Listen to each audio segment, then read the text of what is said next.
वो कहते हैं गिरते हैं शाहसवार ही मैदान जंग में, वो तिफल क्या गिरे जो घुटनों के बल चले। जो लोग कोशिश ही नहीं करते उन लोगों के लिए उंगली उठाना,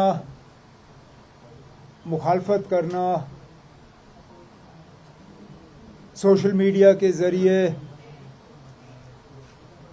अपनी बात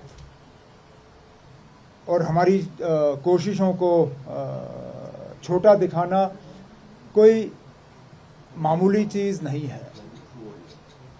लेकिन ये हम पहली मर्तबा नहीं देख रहे हैं। आप में से कई दोस्तों को याद होगा जब ठीक इसी तरह कई साल पहले जम्मू कश्मीर की असेंबली ने यहाँ की खुदमुख्तारी को बहाल करने के लिए एक रेजोल्यूशन पास किया। उस रेजोल्यूशन के पास होते ही दो तरफ से उसकी मुखालफत हुई। एक यहाँ जम्मू कश्मीर के अंदर वो लोग जो आज़ादी का नारा लेके चल रहे थे, सबसे पहले मुखालफत वहां से आई। उन्होंने कहा हम तो जम्मू कश्मीर को आज़ाद करने के लिए निकले हुए हैं। कुछों ने कहा हम जम्मू कश्मीर को पाकिस्तान के साथ जोड़ने के लिए निकले हुए हैं।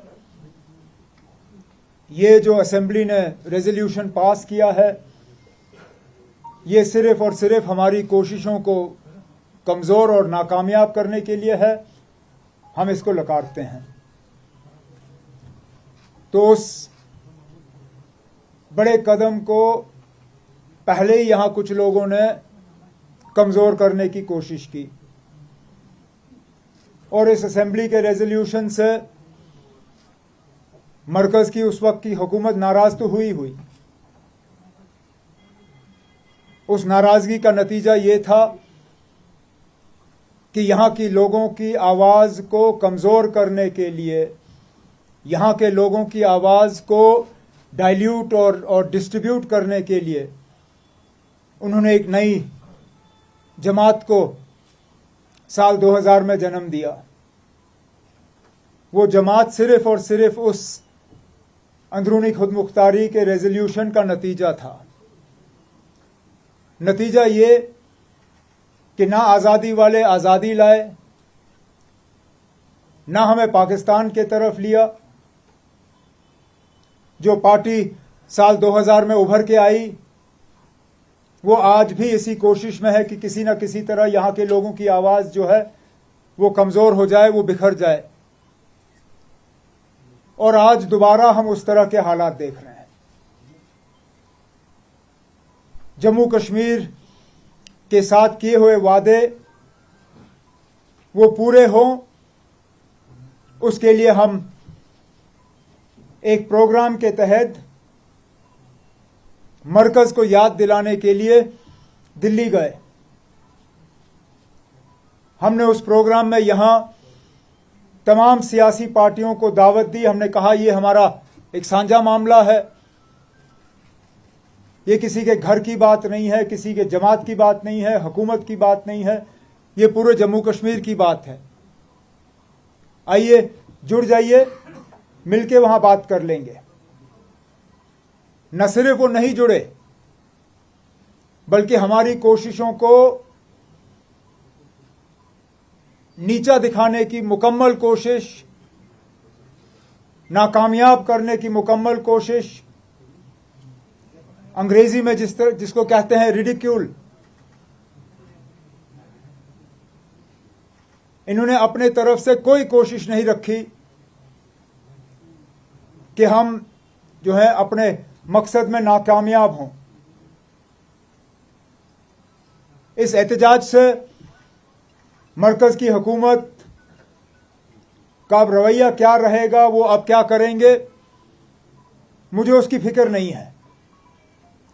लेकिन इस बात का अफसोस है कि जो लोग अपने आप को जम्मू कश्मीर के लोग के हमदर्द कहते हैं, वो इन मौकों पे अपनी हमदर्दी भूल जाते हैं और क्या कहते हैं, आप जाइए और पहले 370 की बात करिए, जम्मू कश्मीर के खसूसी दर्जे की बात करिए। अब हमने कब वो बात नहीं की जब आप लोगों ने बीजेपी को यहां लाके बसाया? हम ही वो लोग हैं जो उस वक्त ये बात कर रहे थे जब आपने अपना सारा एजेंडा छोड़ के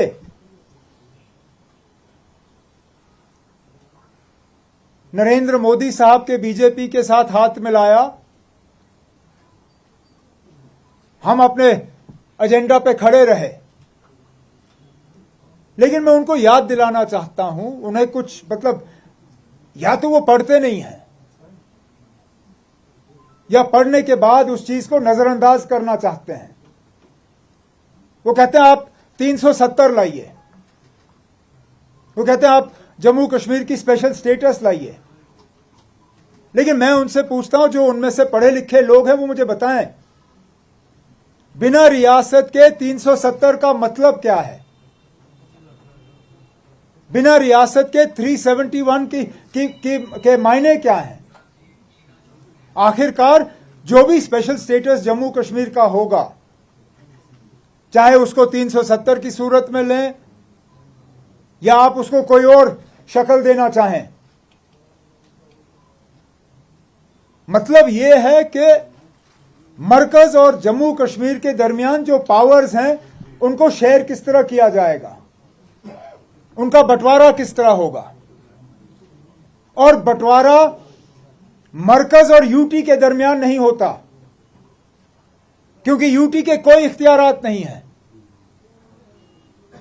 यूटी के तमाम इख्तियारात जो हैं वो या तो मरकज के पास हैं या लोक भवन के पास हैं। आपके तमाम कैबिनेट के फैसले पहले लोक भवन जाते हैं, वहां पे दस्तखत होते हैं, फिर जाके उनका ऐलान होता है। तो आप किस तरह की पावर शेयरिंग की बात कर रहे हो स्पेशल स्टेटस के तहत, अगर आपका कोई स्टेट लिस्ट ही नहीं है? क्योंकि मामला सिर्फ यही है, किसी भी स्पेशल स्टेटस में स्टेट लिस्ट के कितने पावर होंगे, सेंट्रल लिस्ट के कितने पावर होंगे और कंकरेंट लिस्ट के कितने पावर होंगे। झगड़ा यही है। तो बिना रियासत के स्टेट लिस्ट है कहां? सारा तो यूनियन लिस्ट है। इसलिए हम कहते हैं कि वहां तक पहुंचने के लिए हमें एक बुनियाद डालनी है, उस बुनियाद पे हम इमारत खड़ी करेंगे, लेकिन हम उस इमारत को भूले नहीं। हुकूमत बनते ही जो पहला असेंबली का सेशन रहा, हमने उसमें जम्मू कश्मीर के special status with constitutional guarantees का रेजोल्यूशन पास करा के मरकज को भेजा, और वो आज भी जिंदा है वो रेजोल्यूशन। उसको रद्दी की टोकरी में, जो आप बार बार हमें याद दिलाते हो, अंदरूनी खुदमुख्तारी वाला रेजोल्यूशन, और कहते हो ना इसको तो मरकज ने रद्दी की टोकरी में फेंका। चलिए, उसका जो हुआ सो हुआ, ये वाला तो अभी जिंदा है। कभी ना कभी तो इस पे बात होगी, लेकिन बात तो तभी मुमकिन होगी जब मरकज अपने स्टेटहुड का वादा पूरा करेगी। इसलिए हम कहते हैं कि कम से कम वो चीज जो मरकजी हुकूमत ने जम्मू कश्मीर के लोगों के साथ वादा किया है, वो हमें मिल जाए, फिर हम आगे चलेंगे। लेकिन ये लोग जो बीजेपी को नाराज नहीं करना चाहते, जो मरकजी हुकूमत को नाराज नहीं करना चाहते, अपने घरों में बैठे रहे और tweet tweet tweet tweet tweet, बाहर बारिश और ये लोग रजाइयों में बैठे सोशल मीडिया के जरिए अपना सिलसिला चलाते रहे। जम्मू कश्मीर के लोगों ने अब देखा कि सड़कों पे लोगों के हकूक के लिए लोगों की इज्जत की बहाली के लिए और जम्मू कश्मीर की बेहतरी के लिए वो कौन लोग हैं जो जद्दोजहद और लड़ने के लिए तैयार हैं, और वो कौन लोग हैं जो सिर्फ और सिर्फ अपने मोबाइल फोन के पीछे बैठे रहते हैं। और जैसे मैं बार बार कहता रहा, ये शुरुआत है, ये खात्मा नहीं है, ये सिलसिला चलता रहेगा। क्या नई शक्ल होगी, क्या तरीका होगा, वो तंजीमी लेवल पे जनाब डॉक्टर फारूक अब्दुल्ला साहब की सदारत में हम बैठ के तय कर लेंगे कि आगे क्या करना होगा। सिलसिला इसी तरह चलेगा। कुछ प्रोग्राम जम्मू कश्मीर के अंदर जैसे हमने किया, हम सिर्फ दिल्ली नहीं गए, 2 बड़े जलसे, एक श्रीनगर में एक जम्मू में। जब हम दिल्ली में थे तो यहां हमारे पार्टी के साथियों ने डिस्ट्रिक्ट लेवल पे ये सिलसिला जारी रखा। तो हमारे तरफ से इस लड़ाई में कोई कमी नहीं होगी। हम इस बात पे कायम हैं कि हमने मरकज की हुकूमत को उनका किया हुआ वादा याद दिलाना होगा, और उम्मीद करते हैं कि आज नहीं तो कल वो अपने इस वादे को पूरा करेंगे और जम्मू कश्मीर को दोबारा जो है एक रियासत का दर्जा मिल जाएगा।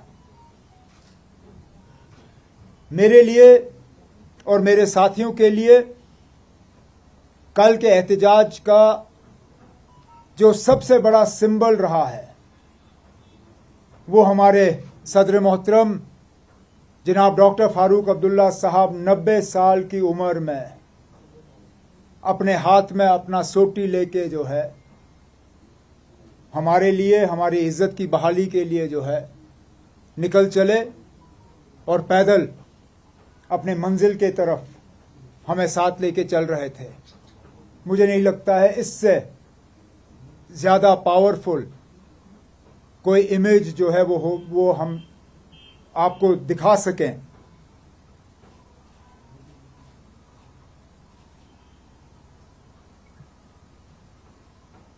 मैं सिर्फ अपने आवाम से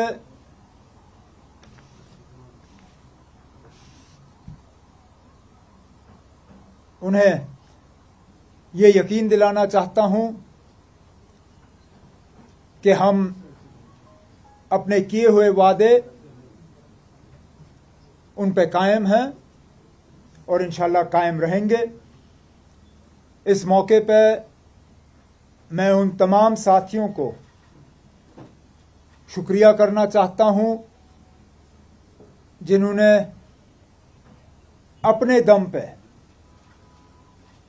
दिल्ली जाने का सफर तय किया। पार्टी के तरफ से एक भी साथी की मदद नहीं हुई। हमने उनके लिए जहाज की टिकटें नहीं कराई, रेल की बोगी बुक नहीं की, गाड़ी में जगह नहीं रखवाया। जितने लोग गए अपनी मर्जी से गए और अपने दम पे। तो वो लोग जो हमारी कोशिशों को नजरअंदाज करते हैं और कहते इतनी बड़ी पार्टी, वहां तो इनको लाखों लोगों को ले जाना चाहिए था। मैं लेबनान के कोला एरिया में हूं और आप देख सकते हैं कितनी तबाही हुई है यहाँ। सब अपनी मर्जी से आए और मुझे उम्मीद है आगे अगर हमें फिर इस तरह का वहां पे प्रोग्राम रखना पड़ेगा तो इंशाल्लाह इसी तरह मेरे साथी जो हैं इन प्रोग्रामों के साथ जुड़ते रहेंगे। लेकिन शुरू में मैं इतना ही कहते हुए अब आपसे गुजारिश करूंगा कि एक एक करके आप अपने सवाल पूछ लीजिए। उमर साहब, जिस तरीके से कल प्रोटेस्ट हुआ है दिल्ली के जंतर मंतर पे और कई सारी मीटिंग्स उससे पहले आपने की, जिस तरीके से यहाँ के जो स्टेक होल्डर्स उनके साथ मीटिंग हुई और कई सारे लीडर्स को आपने इन्विटेशन भेजा है, तो कितने आपके वहाँ पे ज्वाइन हुए हैं और कौन कौन से ऐसे लीडर्स जो नेशनल लेवल पे वो यहां से तो आप खुद जानते हो ना, अब मैं क्या कहूं। यहां तो लगभग जिन जिन को हमने बुलाया वो यहीं रहे।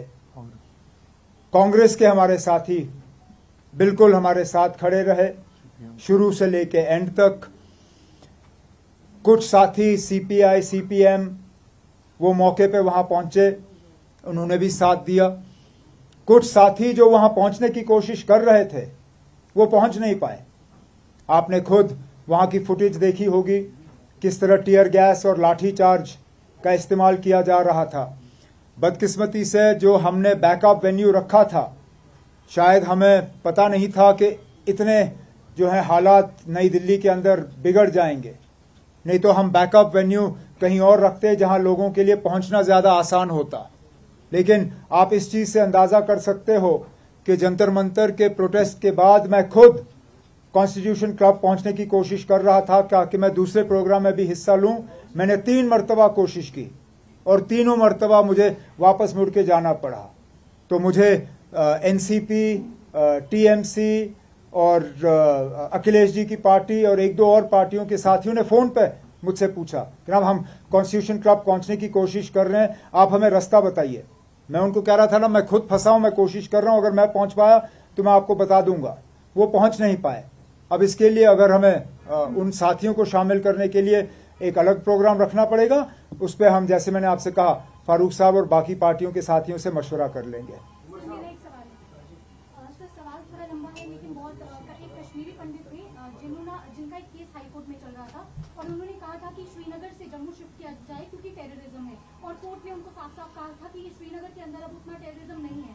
तो अगर कोर्ट ने इस चीज का वो दिया है तो बीजेपी वाले बार बार ये क्यों कह रहे हैं कि टेररिज्म कश्मीर के अंदर अभी है? ये तो अब ये सवाल बहुत अच्छा है और मैं भी ये सवाल पूछता रहता हूं।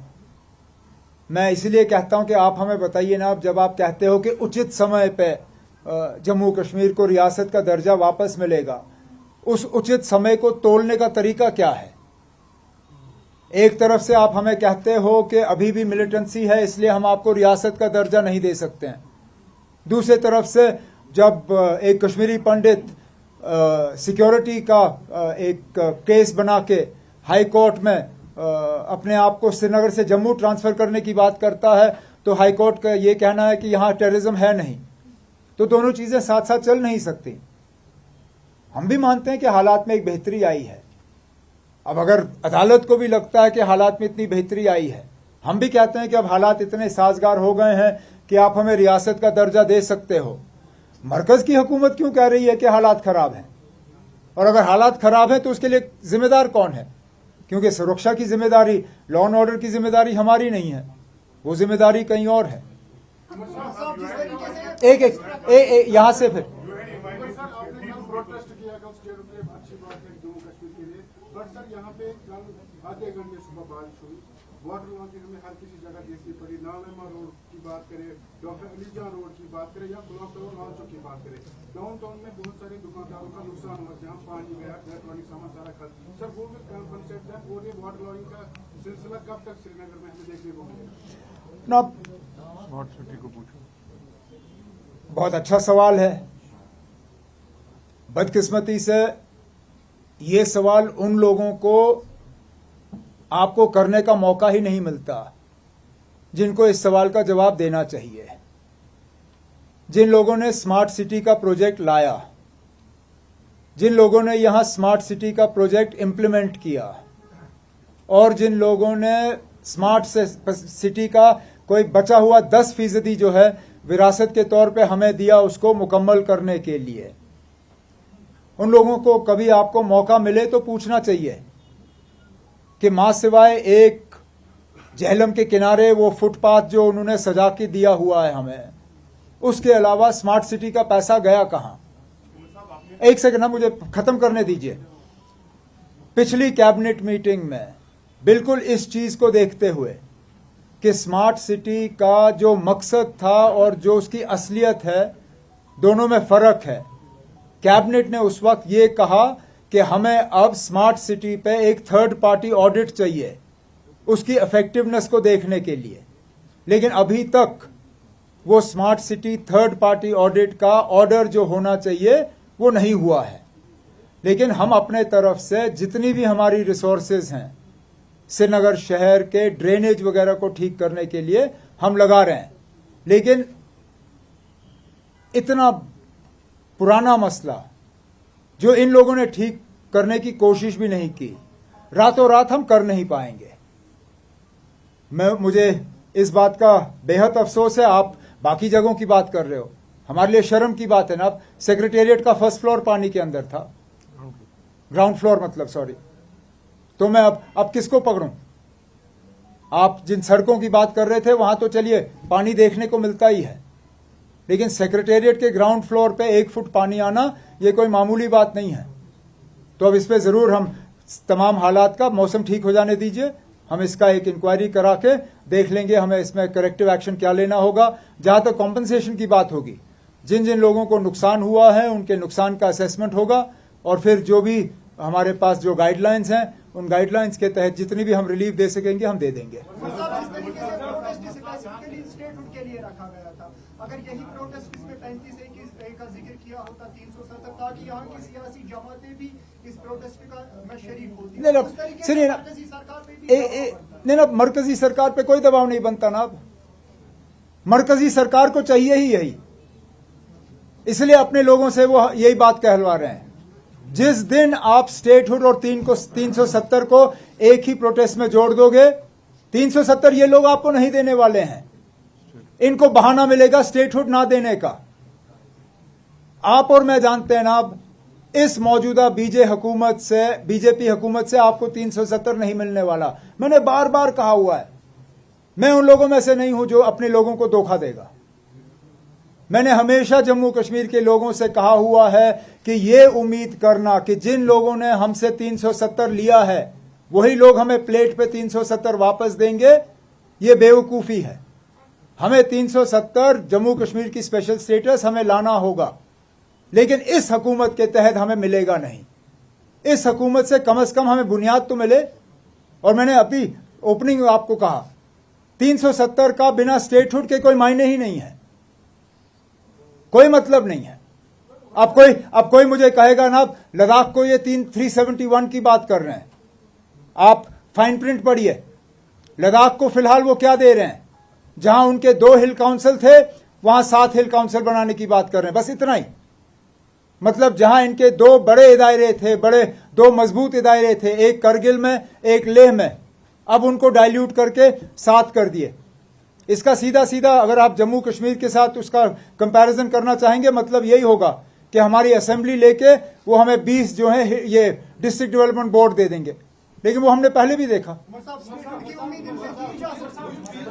स्टेटहुड पे तो ये वादा बंद है, आज नहीं तो कल इनको अपना वादा पूरा करना होगा। हम गए उनको वादा याद दिलाने के लिए। इन्होंने सुप्रीम कोर्ट में वादा किया है, और सुप्रीम कोर्ट ने क्या कहा अपने फैसले में?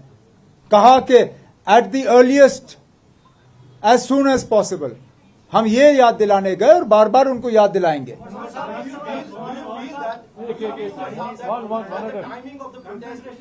One at a time. Do you feel that the timing of the protest was not right, as New Delhi was facing protests of CJP protests? अब अगर हम नहीं, अब हम Also one more. Do you feel that lack of unity among the political parties in Jammu and Kashmir would not make New Delhi to buckle under what? now, as far as your second question first, there is a saying in English, you can take a horse to the water, you can't force it to drink. We can make attempts at unity, we can't force it. This question is better posed to those parties who chose to stay away. Now, as far as the timing of the protest is concerned, there is no perfect timing. But when this protest was announced, Cockroach Janata Party wasn't even on the ground in Jantar Mantar.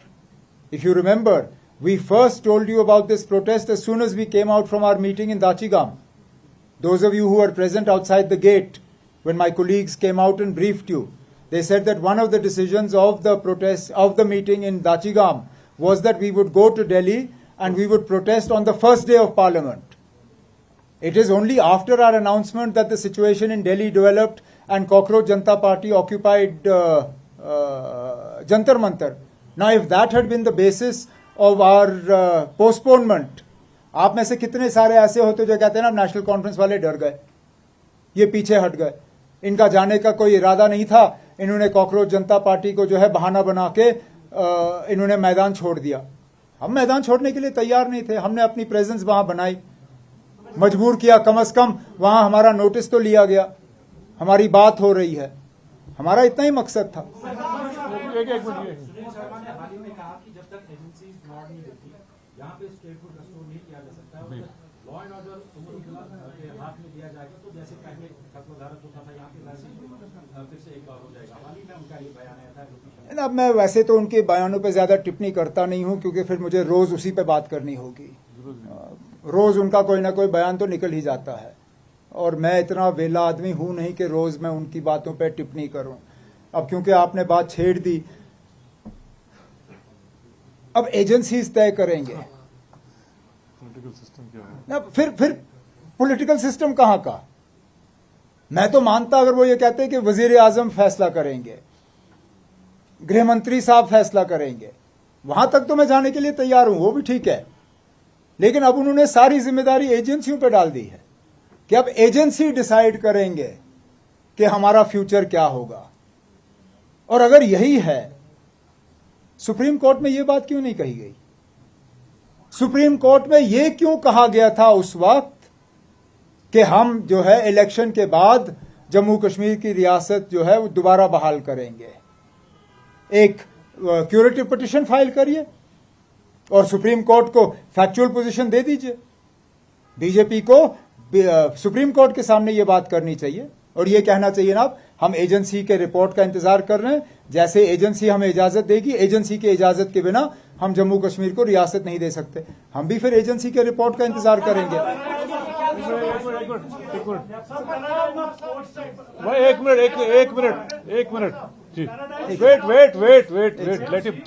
मतलब paradigm shift of supreme court या कोई भी verdict देते, they are giving verdict for the one community, या हम कहेंगे कि हमारा स्टेटहुड जो है वो भी सुप्रीम कोर्ट के पास ही था। तो आपको नहीं लगता है कि जो एसआईआर अभी हुआ है, डिलीशन ऑफ वोट्स हुए या बाकी चीजें हैं, तो उसको आप कैसे देखते हैं? अभी ना, मैं एसआईआर पे यहां बात नहीं करूंगा। एसआईआर का फिलहाल जम्मू कश्मीर से कोई लेना देना नहीं है और हमारे इलेक्शन 3.5 साल दूर हैं। एसआईआर को छोड़ दीजिए ना। Wait You say your argument was NC places trust in the courts, not in the protesters. Now you have hit the streets in New Delhi. And earlier you said that अब हमारा कोई petition court में है नहीं ना। shifting the narrative what BJP is अब हमारा कोई पिटिशन कोर्ट में है नहीं। अगर कोर्ट में कोई हमारा मामला पेंडिंग होता तो फिर हम उसका इंतजार करते, लेकिन फिलहाल हमारा कोई मामला कोर्ट में पेंडिंग नहीं है ना।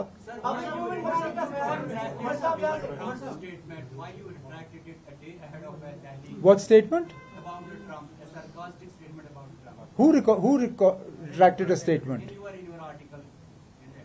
क्या? Why? article you retracted on I have not retracted anything. Did you read my piece? Yeah, I read it. You read it, no? Wasn't it self-evident? Did you hear my entire speech in Jammu? But what was No. Did you hear my speech in Jammu? I heard it. Did you read my article? I heard it. Did it not make sense to you? No, I'm saying why was the need of Why? Because I don't believe a newspaper like the Indian Express should misrepresent what I said. I think it's important that newspapers like the Indian Express, when they write editorials, I can't get into arguing with all their journalists here. Those that have an agenda will always have an agenda. I don't mind an agenda coming from individual journalists working for the Indian Express. My problem is when the newspaper writes an editorial that is factually incorrect. And I have a right as an individual to put the facts straight. The facts were quite simple. I have never internationalized Kashmir, nor did I ask Mr. Trump to get us statehood. It was purely a reaction to what I was told कि इन लोगों को जंतर मंतर से statehood नहीं मिलेगा। मैंने उसके मुतबादल में कहा कि अगर हमें अपनी राजधानी से नहीं मिलेगा फिर कहां से मिलेगा, which is all. So there was no retraction. Okay, Umar sir, can you understand the shift from your election campaign to the post when you were in the government? You used to say that statehood would come on its own. Government has promised we will fight for.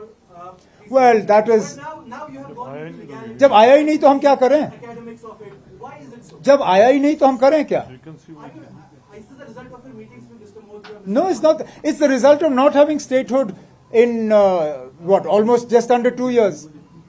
In October it will be 2 years. I had assumed when the Supreme Court says as soon as possible, at the earliest, it would mean that at the earliest means what? 2 months, 3 months, 6 months, not 2 years. The shift is not because of any other reason other than the fact that we believed Government of India would remain committed to what it has said in the Supreme Court and restore statehood automatically. That hasn't happened. So that's why we are doing this. Rajouri कूच के लिए क्या कहेंगे? आसानी से कुछ नहीं मिलेगा, ये सब जानते हैं। क्या पब्लिक मूवमेंट बनाने का ख्याल है? क्या स्पेशल स्टेटस है? क्या चाहिए फिलहाल ये? ना, मैंने जैसे आपसे कहा, सिलसिला ये चलता रहेगा। क्या नई शक्ल होगी वो हम तय कर लेंगे, लेकिन ये सिलसिला कुछ प्रोग्राम जम्मू कश्मीर के अंदर, कुछ प्रोग्राम दिल्ली में या कहीं और, सिलसिला इसी तरह चलता रहेगा। हमने 2 बड़े प्रोग्राम श्रीनगर और जम्मू में किए लोगों को अपने साथ जुड़वाने के लिए। अब अगर यही सिलसिला हमें डिस्ट्रिक्ट लेवल पे लेना पड़े हम ले लेंगे, अगर हमें असेंबली कॉन्स्टिट्यूंसी लेवल पे लेना पड़े हम ले लेंगे, लेकिन इस चीज के लिए पार्टी के अंदर बात करके हम तय कर लेंगे। तो रही बात यहाँ मैं इसी पे, क्योंकि इन्होंने बात छेड़ी, वाकई रजौरी और पुंछ में बहुत नुकसान हुआ है और कीमती जानें भी गई हैं, जिस तरह नासिर ने शुरू में आपसे कहा। पहले तो हमारी मुकम्मल कोशिश है कि किसी और की जान न जाए।